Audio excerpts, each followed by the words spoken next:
우리는 앞에서 그 사탄의 멸망, 그리고 사악한 자들의 운명, 그러면 이제는 선한 자들은 좀 어떤가. 보니까 새 하늘 새 땅과 새 예루살렘 성을 보았다. 처음에 하늘 땅은 없어지고 바다도 없어지고 거룩한 성이 있는데 그것은 하나님께로부터 또 하늘에서 내려왔다고 그랬습니다. 근데 그 모습이 준비한 것이 신부가 남편을 위하여 단장한 것 같더라. 아주 정성을 다해서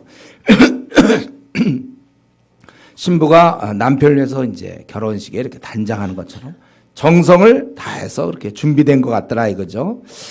그리고 이제 보았고 음성을 들었어요. 3절에 보니까 이 음성이 뭐냐면 하나님의 장막이 사람과 함께 있고 하나님이 그들과 함께 계신다. 그들은 하나님의 백성이 되고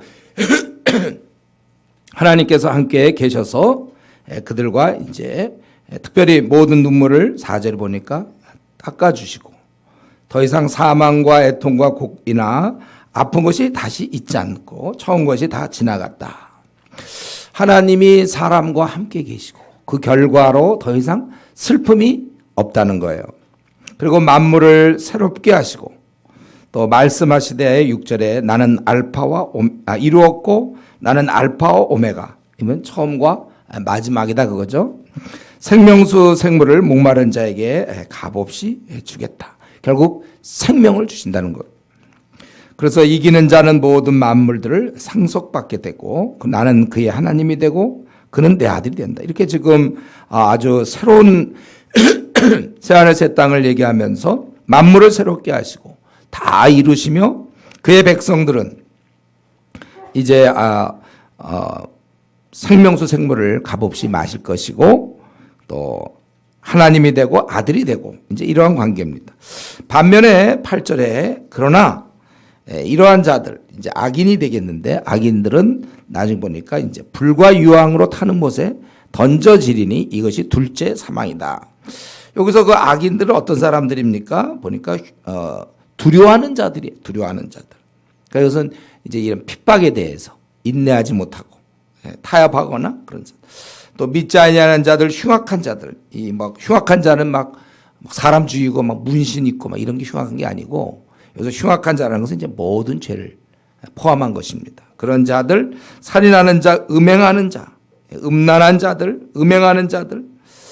요즘 뭐 드라마나 영화 같은 데서 이런 거 음행을 아예 그냥 하나의 즐기는 걸로 표현하고 있지만 다 지금 영화에 나오는 그런 웬만한 영화에 나오는 그런 만약 그런 삶이라면 다 그런 자들은 멸망당하는 자들의 삶이에요. 우리 멸망당하는 자의 삶을 보면서 또 막 배우는 경우도 있는데 그런 자들 점술가 우상 숭배자들 뭐 부처 우상을 섬긴다든가 다 또 우리 점술가도 많죠.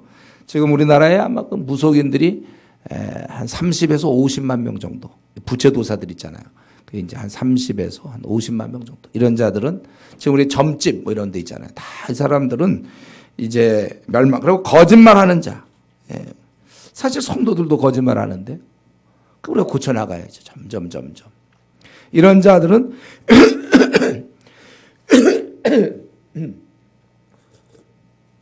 불과 유황으로 타는 못에 던져지리니 이것이 둘째 사망이라.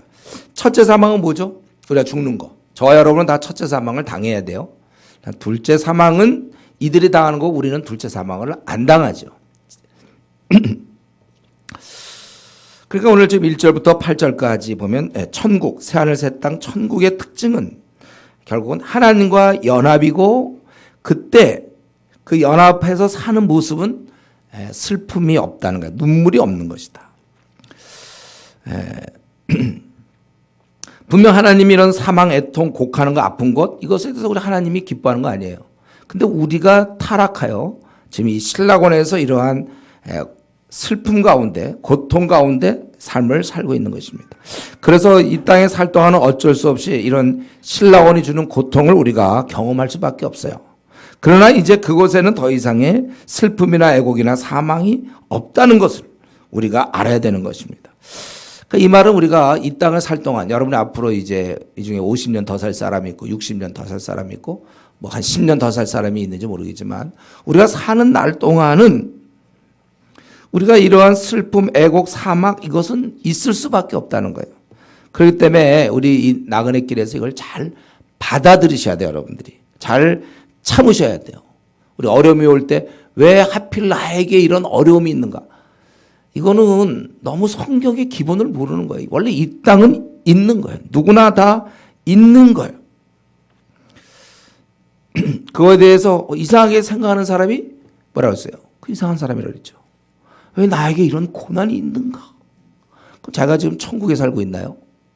분명히 그때 이런 게 다시 있지 않다는 얘기는 지금은 있다는 얘기예요. 그렇기 때문에 우리가 마치 이 땅에서 좀 뭐가 안 풀리고 어려움이 있으면 왜 하나님 이런 일이 나에게 있는가? 막 이렇게 좀 이상한 듯이 그런 표정을 짓거나 원망하거나 그런 사람들이 이상한 사람이다. 성경 분명히 그때 없다고 그러지 지금 없다는 얘기한 적 없잖아요. 그래서 여러분 우리는 이 땅에 태어나서 참 어려운 가정에서 태어나기도 하고 또 부모님들을 잘못 만날 수도 있고 자식을 잘못 만날 수도 있고 배우자를 잘못 만날 수도 있고 또 직장의 어려움도 있고 앞날의 어려움도 있고 또 어떤 원치 않는 병에 걸릴 수 있고 무슨 교통사고를 당할 수도 있고 시험에 떨어질 수도 있고 일이 잘 안 풀리고 계획대로 되지 않고 슬픔과 갈등과 아픔은 다 이 땅에 우리가 있을 수 있다는 사실을 이걸 꼭 여러분 명심하세요. 근데 이제 여기까지 얘기하면 그건 누가 그런 얘기 어디서 누구나 다 하는 얘기 아니에요. 이 땅에 어려움이 많다 이런 얘기. 이게 설교입니까? 야, 이 땅에 어려움 많다. 놀랍다. 막 은혜 받았다. 어려움이 많구나. 그건 아니죠. 성경은 뭐예요? 이 땅에 어려움과 슬픔이 많지만 근데 한 가지 아주 대단하고 특이한 게 있는데 한 가지 슬픔과 고통을 당해야 되지만 기쁨 가운데 살고 있다는 아주 특이한 역설이죠. 고통의 땅을 살지만 우리는 기쁨 가운데 살 수 있다는 것입니다. 이 땅에서 주님과 만약에 연합한다면 얼마든지 우리는 이 깊은 평안과 기쁨을 맛볼 수 있어요. 그래서 빌립보서 3장 1절이나 4장 4절에 보면 주 안에서 기뻐하라 이렇게 돼 있잖아요. 주님 안에서 우리는 기쁜 거예요. 그러니까 우리가 예를 들면 사막을 간다고 합시다. 사막 얼마나 내리쬐고 말이죠. 태양이 내리쬐고 목마르고 막 힘들고 사막 잘못하면 죽는데 근데 만약에 이런 걸 가정해 보세요. 오아시스와 함께 간다면 이 특별한 오아시스인데 이거는 뭐냐면 이동하는 오아시스예요. 그래서 그거랑 늘 같이 간다면 그늘이 늘 계속되고 물은 언제든지 먹을 수 있고 쉴 수 있고 그럼 그게 사막이겠습니까? 아니 사막은 맞죠. 사막이지만 오아시스의 그런 그늘과 물과 이렇게 간다면 사막이 힘들지 않을까요? 저와 여러분 이 땅은 원래 슬픔으로 구성되어 있어요. 갈등으로 되어 있고 말이 안 됨으로 구성이 되어 있습니다. 배신으로 구성되어 있어요. 아주 상처, 아픈 말을 듣게 되어 있고 아주 여기서는 곤고한 내 뜻대로 되지 않는 이러한 땅을 우리가 분명히 지내는 거 맞아요. 그렇기 때문에 그러면 결론적으로 얘기한다면 그렇기 때문에 우리가 정말 고난과 절망 속에 지내야 되느냐?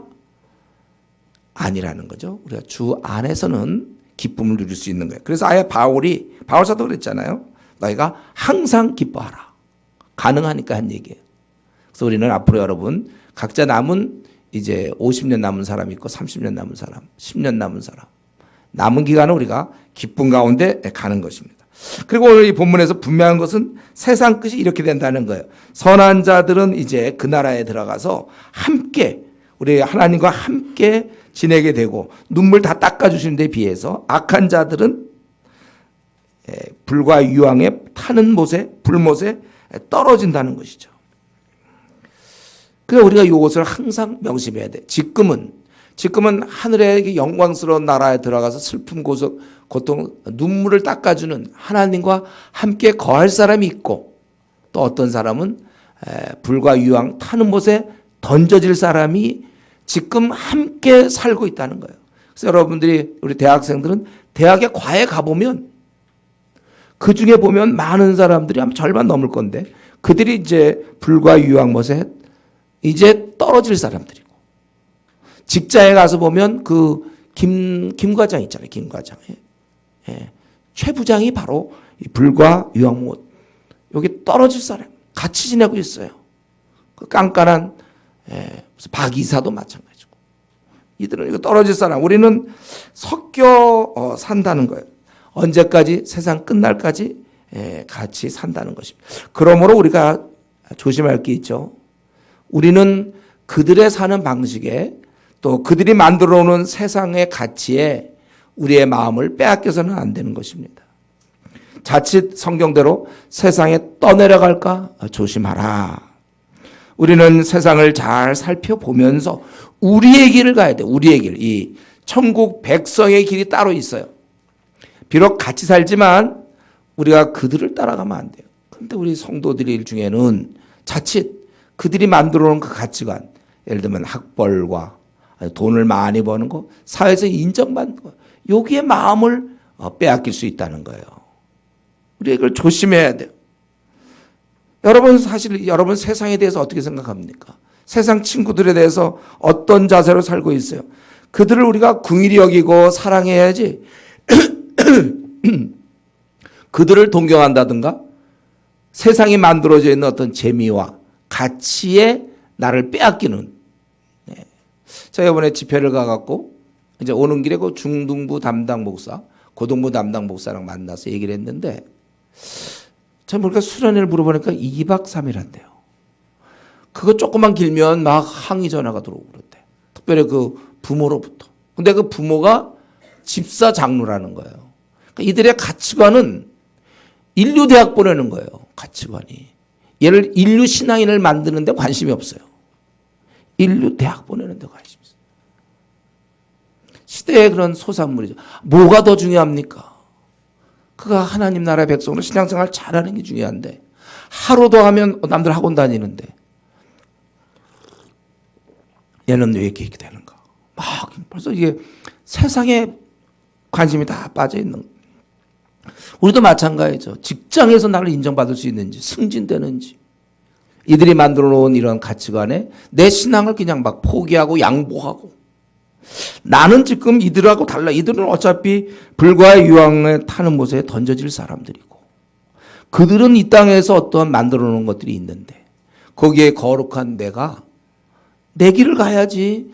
그들을 보고 부러워하고 그들이 아주 재밌게 놀면 나도 끼어서 어떻게 좀 같이 놀아보고 그들의 가치에 내 가치관이 이 젊은 날에 어디에 가치관을 나는 어떤 가치관으로 살아가는가. 성경이 분명히 그런 자들은 이렇게 된다고 말씀하고 있어요. 이제 여기까지 얘기하고 제가 보기에는 그리고 22장 6절로 연결하면 될 것 같아요. 근데 우리가 하나님과 함께 산다는 것을 좀 더 구체적으로 우리 같이 이걸 깨달음이 적은 우리 인생들을 위하여 그 모습을 보여주는 거예요. 이래야 우리가 더 소망이 생기죠. 그냥 막연히 함께 산다. 뭐 붕 떠가지고 함께 산다. 이게 잘 안 잡히잖아요. 그래서 이제 이러한 모습을 여기서 시청과 교육을 이제 하는 거죠. 이것은 제가 보기에 9절부터 22장 5절까지는 우리에게 소망이 생길 수 있도록 보여주시는 거다 이렇게 볼 수 있어요. 그래서 거룩한 성의 모습, 거룩한 성이 내려온다고 그랬잖아요. 아까 2절에 내가 보면 거룩한 성 새 예루살렘이 하나님께로부터 하늘에서 내려온다고 그랬는데 그것에 대해서 지금 다시 설명하는 거예요. 그 성에 대해서 7 대접을 가지고 마지막 7 재앙을 담은 7 천사 중 하나가 나와 내게 말하여 이르되 이리 오라. 내가 신부 곧 어린 양의 아내를 내게 보이리라. 바로 그 성, 그걸 이제 보여주는 거예요.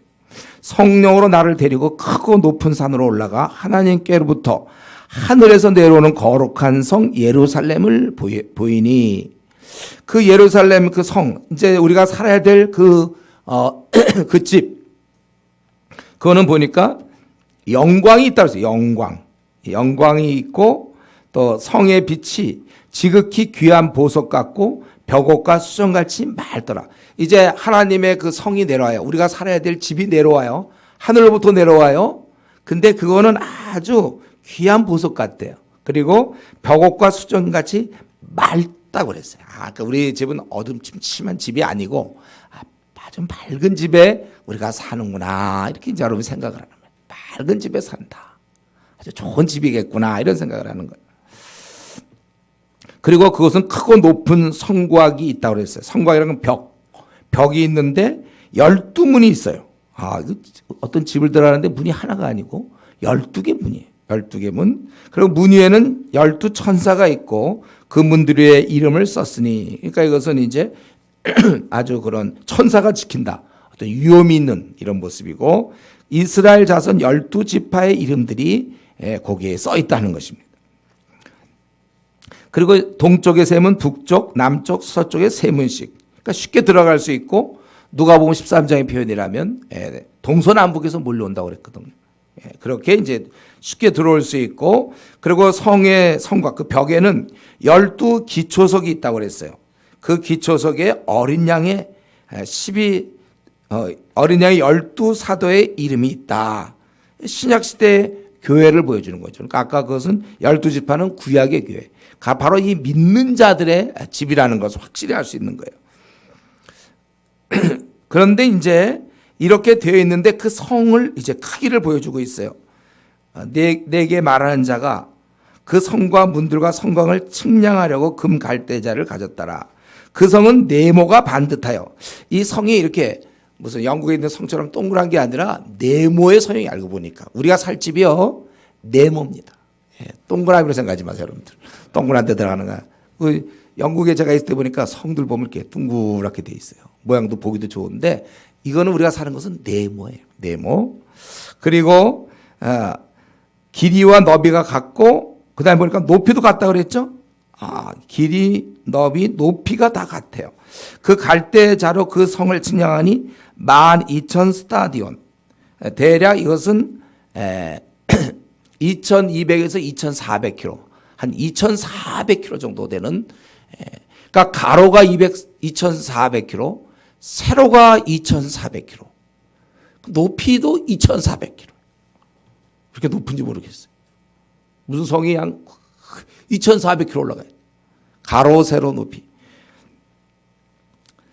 그러니까 여기서 이것이 약간 상징적인 의미가 있지만 우리는 뭐 그걸 그대로 12,000이라는 것은 결국 12 곱하기 10의 3제곱, 10이 완전한 숫자에 거기에 10의 3제곱, 아주 한없이 넉넉함을 얘기하는 것이죠.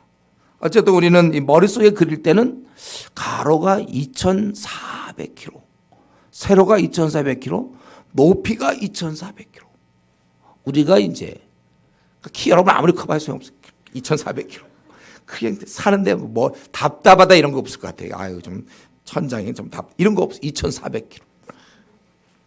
그 길이가, 그러니까 여기서 한 목포가 어느 정도까지 길이 되는지 모르겠어요. 뭐. 근데 제가 그때 보니까 부산까지는 한 400km 정도 되는 것 같거든요. 그거에 무려 6배가 돼야 돼요. 예. 우리 되게 큰 집에 사는 거니까 여기서 뭐 혹시 우리 가운데 난 너무 조그만 집에 사니까 안 되고 한 40평 정도만 살면 좋겠다. 지금 40평 굉장히 말이 안 돼. 우리가 지금 사는 평은 이게 몇 평이 되는 거야 이게? 가로가 2,400. 빠른 누가 수학가 한번 계산해 보세요. 이게 도대체 평수를 따지면 얼마큼에 2,400km 가로 세로 높이의 그런 집에서 우리가 살아야 되는 거예요. 네. 그리고 성곽의 성곽 그 벽을 측량하니까 144규빗. 이것도 상징적 의미가 있죠. 12 곱하기 12, 144. 대략 우리로 따진다면 144규빗이라는 것은 한 65m. 그러니까 이 성곽, 이 두께, 성의 두께가 65m예요. 와, 뭐 거기서 뭐 막 뛰어놀아도 되는 거죠. 달리기도 좋고. 성벽이 두께가 그렇게. 제가 이전에 그 시안성에 갔을 때 당나라 수도 있잖아요. 시안, 중국에.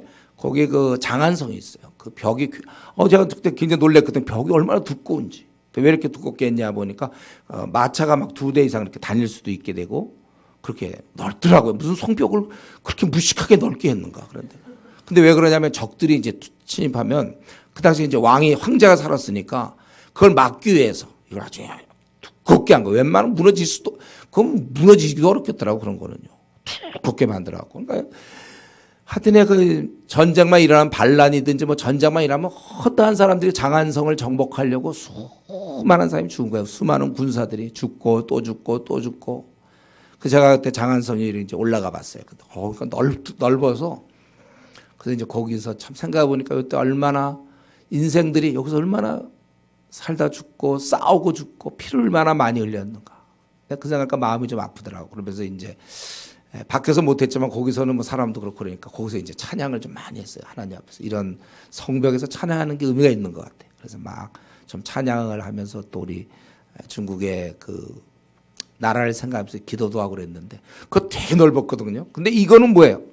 65m 그런 성이 쫙 둘러 있다는 거죠. 예? 그러니까 2,400km로 쫙 저쪽으로 2,400, 이쪽 높이도 이렇게 그런 게 이제 거기 사람의 측량 17절 곧 천사의 측량이라. 이거 뭐냐면 인간의 계산대로 천사가 그렇게 사용했다는 거예요. 그래서 144 규빗, 뭐 12,000 스타디온 뭐 이런 식으로 얘기를 한 것입니다. 그러니까 우리가 알아야 될 것은 이제 이 지금 요한이 보고 있는 장면은 우리가 살아야 할 것이 나오는데 그건 위로부터 내려오는 것이다. 이렇게 내려온 다음에 누가 이렇게 붙잡았을 것 같은 느낌이 들죠. 근데 이걸 누가 붙잡아요? 예? 2,400km 가로 세로 높이 이걸 이제 이렇게 내려오는 거죠. 거대한 성이 내려오는데 그게 아주 막 유리같이 아주 그냥 그 투명하고 너무나 이렇게 아름다운 그런 모습, 아주 맑은 모습, 수정 같은 그런 성이 내려오는 것이다. 그리고 이 성곽은 벽은 말이죠. 18절에 성곽은 벽옥으로 쌓였고 아주 투명한 그 성은 정금인데 성 전체가 정금으로 되어 있고 또 벽으로 쌓였는데 맑은 유리 같다. 인간의 것이 아니라는 걸 알 수 있어요. 어떻게 그렇게 될 수 있는지. 그리고 그 성곽의 기초석은 이 벽의 기초석은 각색 보석으로 꾸몄다. 그래서 그 성곽의 기초가 쭉 어떻게 되어 있냐면 12개인데 첫째 기초석은 벽옥으로 되어 있다고 그랬어요. 아주 희고 푸른 빛이 도는 거. 그 다음에 남보석이요. 셋째는 옥수요. 이건 석영의 한 종류라고 되어 있는데 넷째는 녹보석이요. 뭐 자세히 모르지만 하여튼 녹색이겠죠. 녹색. 그리고 아까 그 남보석은 남색일 것이고 그 다음에 다섯째는 홍만호. 만호도 옥이에요. 옥. 예. 근데 여섯째는 홍보석. 그리고 일곱째는 이런 거 외울 필요는 없어요. 이런 거. 막 외우고. 우리 본 적도 별로 없는 것 같은. 여덟째는 노곡.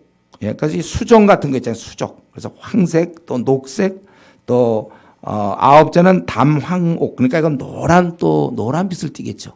노란 빛을 띠고 황금빛을 띠지 모르겠어요. 그 다음에 비초. 열째는 비초. 이거 푸른 사과빛.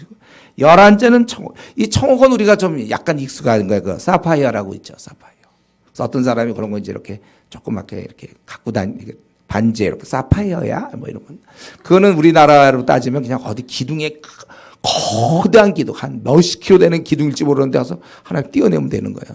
그거 지금 달고 다니는 거예요.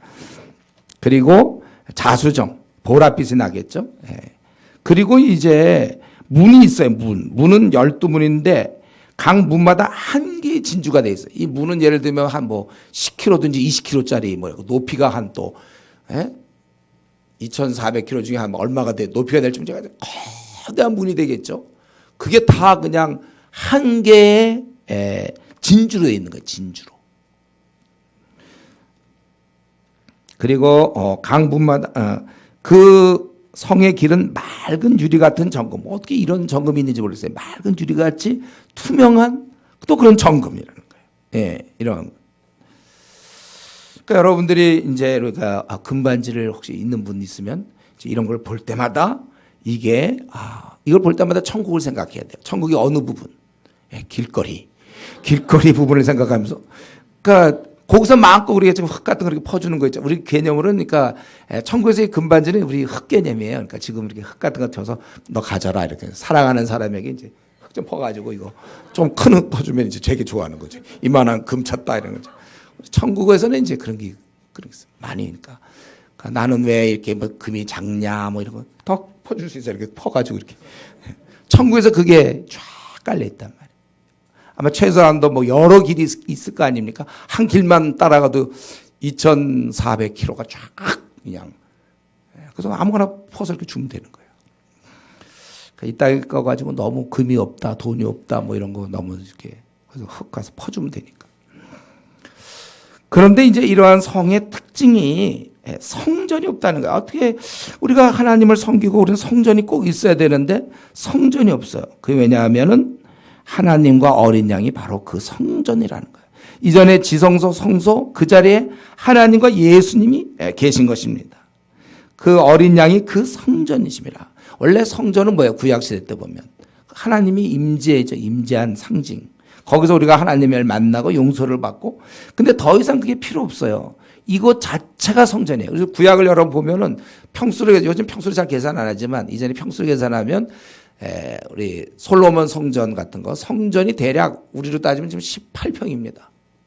그 중에 이제 12평이 성소고, 그리고 이제 들어가서 법궤가 있는 곳, 거기에 6평이에요, 6평.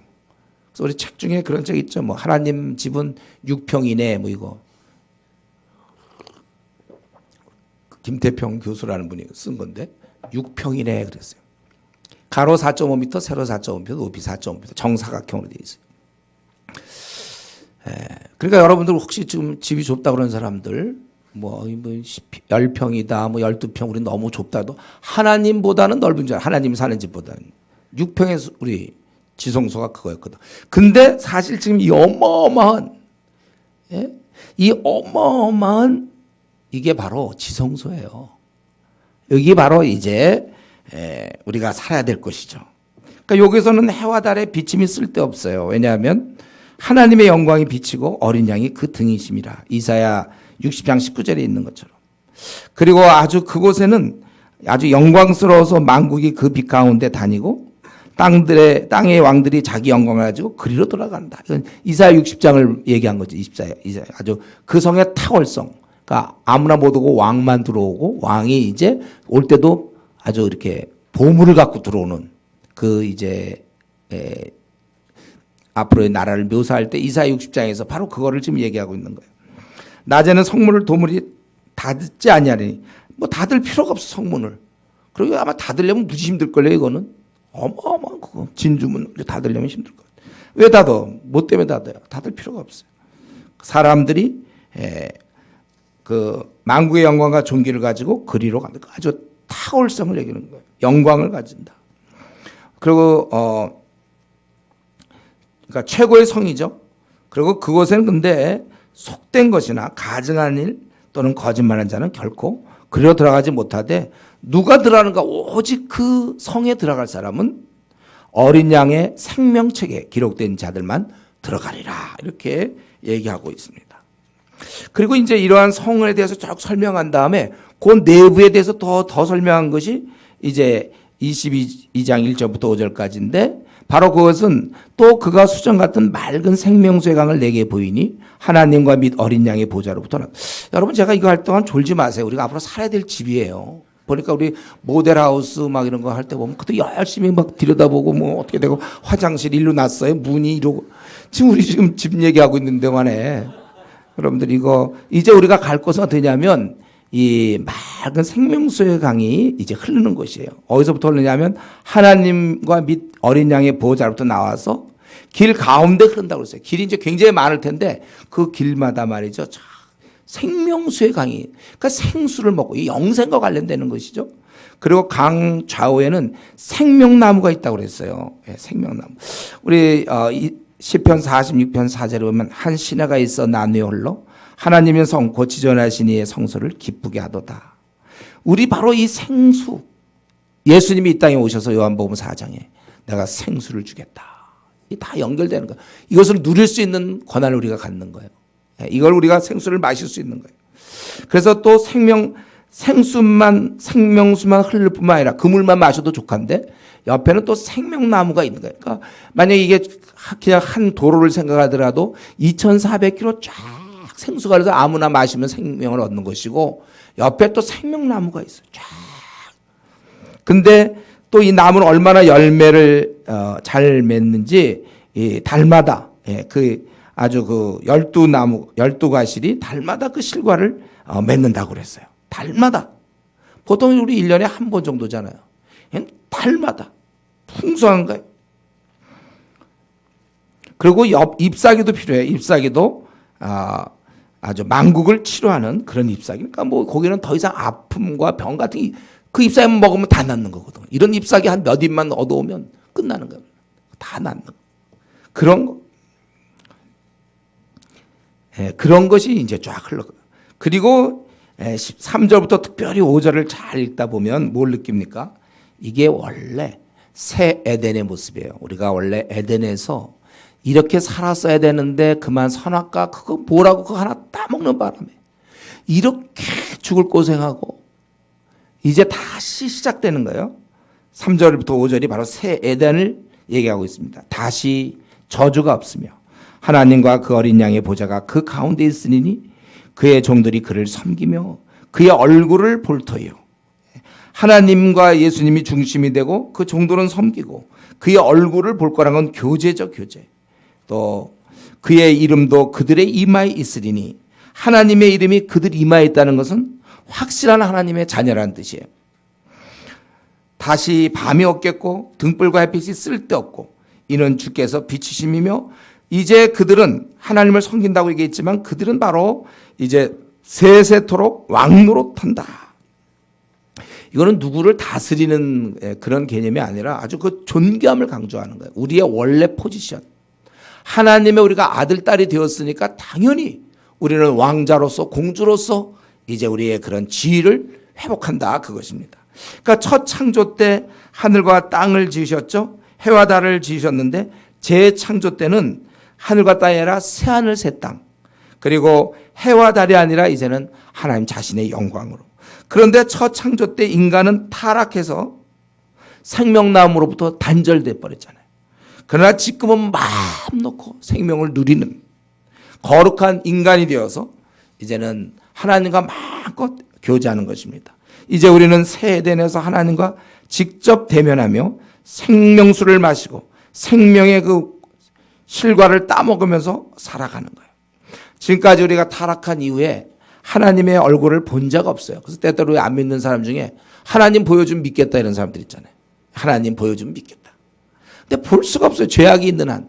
아니면 하나님 보려면 자기가 완전해지거나. 이 죄인들은 하나님 보는 순간 죽을 수밖에 없는 거예요. 그러니까 하나님 보면 좋겠다는 얘기는 죽었으면 좋겠다는 거와 비슷한 말이에요. 볼 수가 없어 우리가. 우리는 오직 거룩한 상태에서 천국에 들어가고 그래서 하나님을 볼 수 있는 거거든요. 모세의 경우도 뒷모습만 봤잖아요. 뒷모습만. 그러나 이제 우리는 얼굴과 얼굴을 대면하고 볼 것이다. 고린도서 13장에 있는 것처럼 이제는 직접 보고 우리는 이제는 존귀한 자로 살아가는 것입니다. 여러분 우리가 정신 차리셔야 돼요. 우리는 이제 새 에덴에 들어갑니다. 새 에덴에. 우리가 이제 다시 우리의 위치를 확보한다는 거야 이게. 창세기부터 시작하여 쭉 성경의 역사가 이제 요한계시로서 끝나가면서 창세기 때 처음 에덴에서 타락하던 그곳 이제 회복을 지금 그리고 있어요. 특별히 3절부터 5절까지. 우리는 새 에덴으로 들어가서 왕의 복귀. 우리는 원래 우리 자리 여기 세세토록 왕노릇하리라. 우리의 원래 자리를 이제 회복한다는 것입니다. 그래서 우리 오늘 이 본문을 통해서 우리 한 두 가지 정도 말씀드리고 마치고 싶은데요. 우리는 이 오늘 본문을 통해서 우리가 좀 많이 생각할 것은 이 하늘아버지께서 참 이렇게 치사하고 졸렬하고 미천한 우리와 함께 사시고자 집장만 하신다는 거예요. 집장만. 집장만 다 하시고 우리를 지금 부르시고 기다리고 계세요. 만남을 준비가 끝났어. 하나님 우리를 만날 준비가 다 이렇게 만들어 놓고 준비하고 있다는 거예요. 최상의 상태로 우리가 생각할 수 있는 최고로 모든 금은 보화 보석으로 다 꾸민 생수의 강이 흐르는 아름다운 그런 곳으로 우리를 지금 인도하고자 준비하고 있다는 것입니다. 우리는 이것이 물론 이렇게 상징으로 어떻게 보면 시청각 교육인데 이 마음을 알아야 돼. 이런 글을 쓰는 이런 것을 보여주는 그 마음을 알아야 된다는 거예요. 우리를 최상으로 대우하고 싶다는 것이죠. 기다리고 있다는 거예요. 탕자의 그 아버지가 그 탕자를 기다리는 것처럼 아버지는 제일 좋은 것으로 해놓고 우리를 만난 날을 기다리고 있다는 것이죠. 그래서 우리도 마찬가지. 하나님이 이렇게 준비되어 있기 때문에 준비하셨기 때문에 이제 우리도 준비하면 되는 거예요. 우리가 준비할 건 뭐죠? 돈입니까? 우리가 준비할 게 뭐예요? 우리가 이 나라에 살 수 있도록 거룩한 자로, 이제 이 죄악에 물들지 않고 깨끗한 자로 우리가 그 나라에 들어간다는 겁니다. 그래서 저와 여러분 항상 우리는 거룩해야 돼요. 늘 우리가 그 나라의 백성의 이 땅에 맞는 모습으로 살지 마세요. 우리가 이 땅에 있다고 해서 이 땅에 대충 그 정도 사회생활하면 그 정도는 거기에 맞춰 교양 있는 신사적인 이런 데 아니고 우리는 그 나라에 맞춰야 돼요. 거룩한 흠이 없고 온전한 자로 매일매일 노력해서 그 나라에 우리가 좀 들어갈 수 있을 만큼 우리가 준비해야 되는 것입니다. 그리고 한 번도 가본 적이 없고 본 적이 없는 우리의 살아야 될 것, 우리의 고향, 그 영광의 나라, 이것을 우리는 소망해야 돼. 소망. 이거 기껏 하나님 준비했는데 우리 아무도 기대감이 없어 보세요. 저는 이렇게 하나님이 준비하셨는데 우리는 이러한 것을 우리가 얻겠다는 그런 소망 가운데 살아가야 됩니다. 그래서 내가 소망 가운데 사는지 안 사는지 그건 어떻게 알아요? 결국은 주위 사람이 알아요. 주위 사람이 볼 때, 결혼을 했다면 남편이 볼 때 이 아내는 정말 이 땅에 관심이 없구나. 소망 가운데 사는구나. 또 아내가 볼 때도 이 남편은 정말 그 나라를 기다리고 있구나. 하여튼 여러분 주위에서 부모가 볼 때나 자식이 볼 때, 야, 정말 이거 소망하고 있는 게 확실하구나. 우리가 이런 소망 중에 이걸 왜 보여주십니까? 지금 우리 보고 결국은 소망을 가지라는 거예요. 우리가 이러한 그 소망 가운데서 우리가 이제 그 나라를 생각하면서 우리가 살아야 되는 것이고, 또 우리는 소망 중에 기다리지만 이 땅을 살면서 우리가 그런 영광의 나라를, 이런 영광스러운 삶을 살 수 있는 은혜를 받은 자라는 사실, 그것을 우리가 잊지 말아야 될 것입니다. 우리가 소망 가운데 살면서 또 한 가지는 감사하면서 사는 거예요. 내가 어쩌다 이런 행운의 주인공이 되었는가? 왜 하필 내가 걸렸냐 이거죠. 그 많은 사람 중에 왜 내가 하필 이 영광의 나라에 들어갈 수 있는 자격을 얻게 되었는가? 생각해도 이해가 안 되죠. 왜 내가 이런 축복을 누리게 됐습니까? 왜 내가 뭔데? 그러나 이유를 따지기 전에 이미 현실로 와 있어요. 이건 이미 현실입니다. 장차 나의 운명은 해처럼 빛날 수밖에 없는 걸 어떡합니까? 이미 이런 존재로 이미 결정나 있는 거. 하늘아버지께서 그렇게 하신다고 결정을 해버렸어요. 전 세계에다가 공포했어요. 너를 자녀로 삼을 것이며 영광스러운 나라를 우리에게 주겠다고 하나님이 다 결정한 걸 어떻게 해요? 내가 아무리 못나고 부족해도 나를 자녀로 삼고 이 영광스러운 나라를 주시겠다고 이미 결정된 이상 어떡합니까? 우리는 세상 최고로 행복한 사람들이요, 엄청난 유산을 얻을 천국의 우리가 상속인이라는 거예요. 이런 사실을 우리가 감사해야 되는 겁니다. 우리가 감사는 누가 나한테 돈을 줬다든가, 뭐가 풀렸다든가, 소풍 가가지고 보물찾기를 큰 걸 받았다든가, 이런 게 아니죠. 우리가 내가 원하던 뭐가 됐다, 물론 감사할 수 있지만 진정한 감사는 내가 정말 형편없거든요.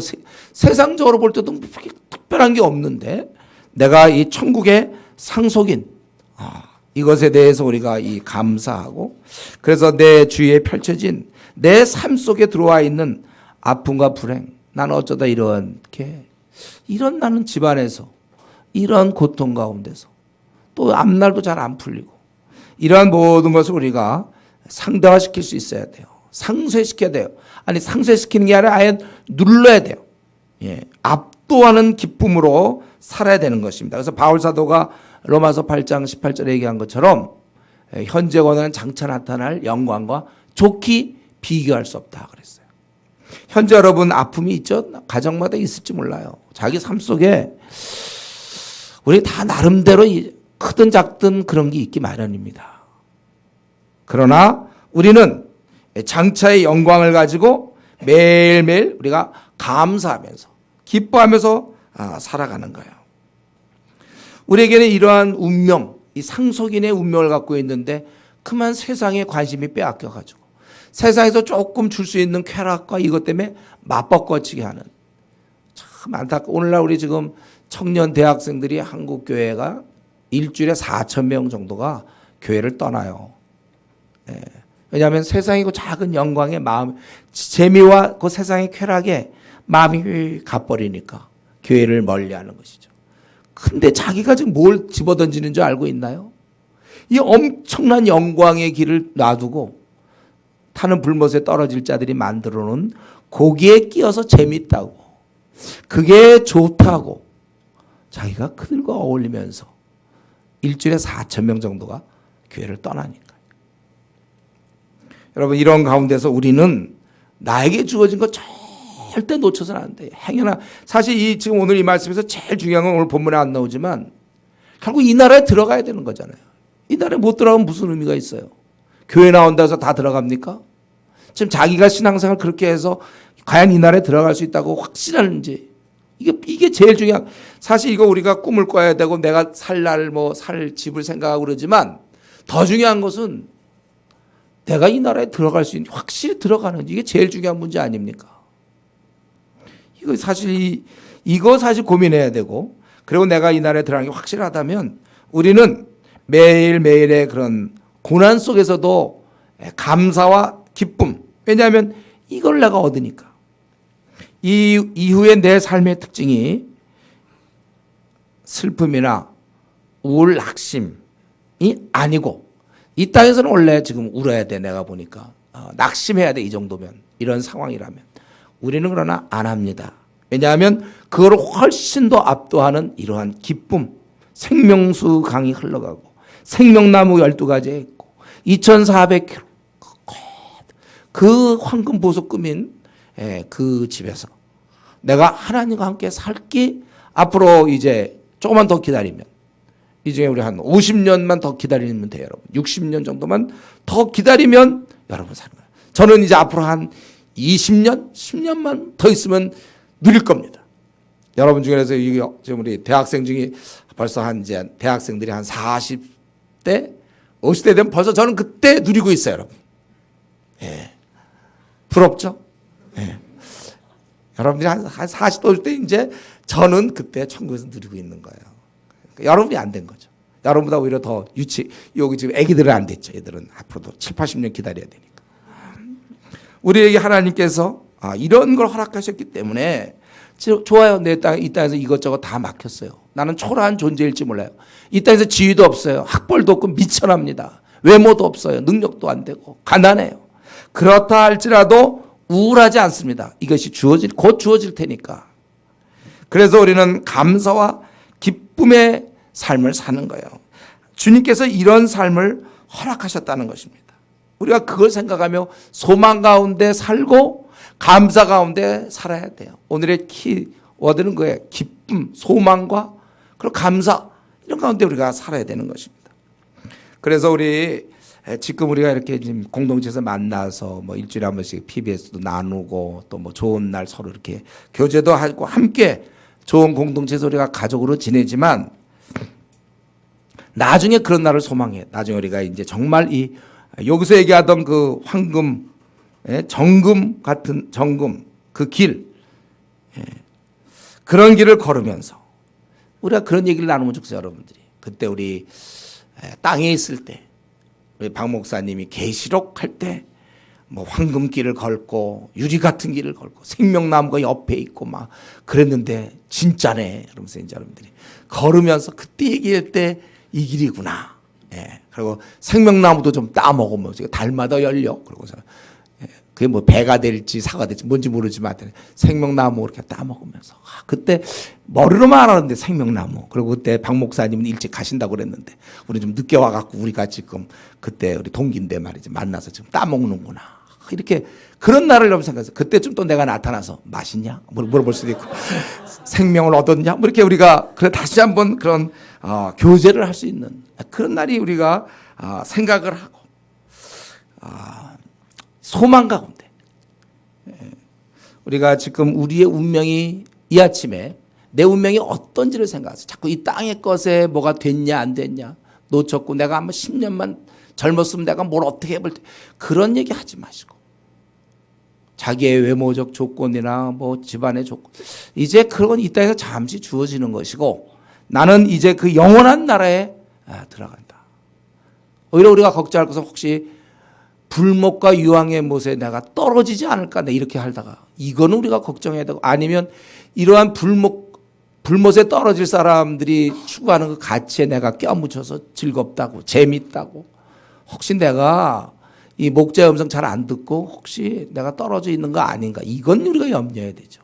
그렇지 않다면 우리는 소망 가운데 이제 그 나라에 들어갈 것은 소망 가운데 살면서 이러한 기쁨으로 현재 닥친 모든 어려움들을 이겨나갈 수 있는 그래서 우리는 한숨이나 우울이 아니고 정말 행복한 소망 가운데 그래서 여러분 자주자주 혹시 뭐 그런 거 있으면 자꾸 들여다보면서 길거리를 생각하고 진주 같은 거 있으면 문 같은 거 있잖아요.